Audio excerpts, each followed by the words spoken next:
টিকটিকি ঠিক শব্দ করলে কি লা হাওলা ওয়ালা কুওয়াতা ইল্লা বিল্লাহ পড়তে হয়?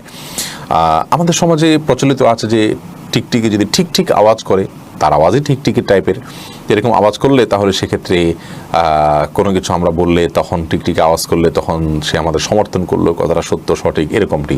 এটা যে কুসংস্কার সেটা বোঝার জন্য বোধ হয় খুব একটা পণ্ডিত হওয়ার প্রয়োজন নেই, আমরা সবাই মোটামুটি বুঝি। কারণ টিকটিকির এই ঠিক শব্দ এটা না হয় বাংলার সাথে খাটলো, টিকটিকি তো সারা দুনিয়াতে একরকমই শব্দ করে, তাহলে অন্য দেশের মানুষ সেটাখান থেকে ঠিক বুঝবে কেন? অন্য কোথাও টিকটিকের অর্থ অন্য কিছু বিপরীত বরং হতে পারে, তখন কি তারা ভুল কিছু বুঝবে? এগুলো কিছু কুসংস্কার এবং গর্হিত বিষয়। আর টিকটিক আওয়াজ শুনলে লা হাওলা ওয়ালা কুওয়াতা ইল্লা বিল্লাহ পড়ার কথাও কোনো হাদিস দ্বারা প্রমাণিত নয়। এটি সম্পূর্ণ ভুল এবং ভ্রান্ত বিশ্বাস আমাদের। তবে হ্যাঁ, আমরা লা হাওলা ওয়ালা কুওয়াতা ইল্লা বিল্লাহ এটা অত্যন্ত গুরুত্বপূর্ণ আমল হিসাবে আমরা যখন সুযোগ আমরা পড়ব, বিশেষ করে হাদিসে আসছে এটাকে কানজুম